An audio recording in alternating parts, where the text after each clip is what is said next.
Welcome to steno series. यहाँ आपको 80 शब्द प्रति मिनट के हिंदी डिक्टेशन बोले जाते हैं।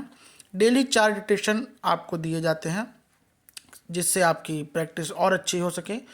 एग्ज़ाम स्टेनो का जो कि UP SSC के थ्रू पेपर हुए हैं नवंबर और 16 नवंबर और 18 जनवरी दोनों दिनों को।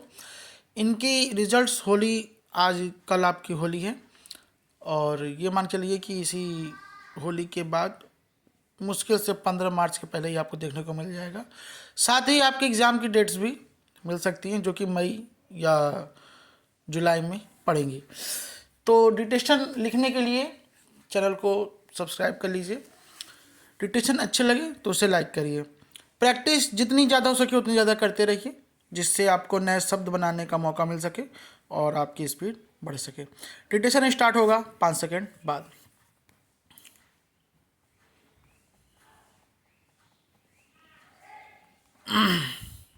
स्टार्ट।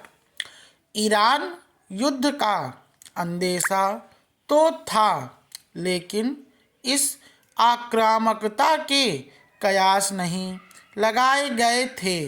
अब जब अमेरिकी और इजरायली हमले में ईरान के सर्वोच्च नेता अयातुल्ला अली खामेनेई ही नहीं उनके रक्षा मंत्री IRGC मुखिया समेत कई महत्वपूर्ण लोग मारे गए हैं, तब मध्य पूर्व में वार और पलटवार भी बढ़ गया है। यह लग रहा है कि इस जंग का मकसद ईरान में सिर्फ सत्ता परिवर्तन नहीं, पूरे इस्लामी शासन का अंत है। अब बड़ा सवाल यह है कि खामेनेई के बाद ईरान का क्या होगा। एक हिसाब यह भी लगाया जा रहा है कि यह युद्ध पश्चिम एशिया और विश्व राजनीति को किस कदर प्रभावित करेगा। खबर है कि अयातुल्ला अराफी ने फिलहाल खामेनेई की जिम्मेदारी संभाल ली है, जो साफ संकेत है कि ईरान में इस्लामी शासन का अंत इतना आसान नहीं। खामेनेई भले ही सर्वोच्च नेता थे लेकिन उन्होंने अपना काम काज इस्लामिक रिवॉल्यूशनरी गार्ड कॉर्प्स और ईरानी आर्मी के बीच बांट रखा था। ऐसा उन्होंने अपनी बढ़ती उम्र के मद्देनज़र किया था। इतना ही नहीं, ईरान काफ़ी बड़ा देश है और एक बड़ी आबादी भले ही वहाँ के इस्लामी शासन से नाराज है लेकिन वह किसी बाहरी दखल से सत्ता परिवर्तन की पक्षधर नहीं है। लिहाजा अमेरिका के लिए यहाँ अपनी पसंद की व्यवस्था लागू करवाना टेढ़ी खीर साबित हो सकता है। पैराग्राफ। दिलचस्प यह है कि अमेरिका और ईरान में दोस्ती व दुश्मनी के रिश्ते रहे हैं। किसी ज़माने में यहाँ पहलवी शाह शासन की स्थापना में ब्रिटिशों ने अहम भूमिका निभाई थी, लेकिन बाद में पहलवी सरकार अमेरिका के करीब हो गई थी। यह नज़दीकी इतनी बढ़ गई थी कि शाह शासन को वाशिंगटन की कठपुतली कहा जाने लगा था। सरकार का विरोध करने वालों पर कार्रवाइयाँ शुरू हो गई थी।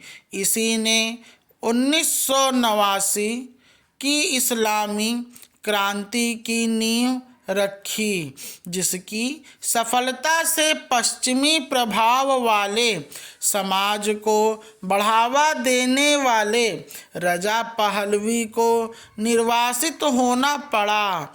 तब से यहाँ की हुकूमत अमेरिका को चुभती रही है, मगर तमाम कोशिशों के बावजूद वह सफल नहीं हो सका। इस बार की स्थिति उसे अपने अनुकूल जान पड़ी। इसकी बड़ी वजह खामेनेई की वृद्धावस्था और ईरान में हुकूमत व आवाम के बीच बढ़ती दूरी थी। राष्ट्रपति ट्रंप आश्वस्त थे कि अभी बदलाव का सबसे अच्छा वक्त है, इसीलिए उन्होंने यहाँ एक ऐसी हुकूमत की कल्पना की जो अमेरिका का पक्षधर हो। उनको लगता है कि इसमें ईरानी जनता उनकी मदद करेगी, इसलिए उन्होंने लोगों से सड़कों पर उतरने का आह्वान भी किया है। पर उनका यह विश्लेषण गलत साबित हो सकता है। इतना ही नहीं, पिछले साल जून में जब इजराइल ने ईरान पर हमला बोला था, तब यह दावा किया गया था कि तेहरान की परमाणु क्षमता नष्ट कर दी गई है। पर अब कहा जा रहा है कि ईरान ने परमाणु क्षमता 60% तक फिर अर्जित कर ली है। यहाँ तक कि उसने बैलिस्टिक मिसाइल भी बना लिए हैं। स्टॉप। ये डिटेशन 477 शब्द का है, जो कि 80 शब्द प्रति मिनट की स्पीड से बढ़ाकर 85 शब्द प्रति मिनट की स्पीड के आसपास बोला गया है, जो कि 6 मिनट का डिटेशन है।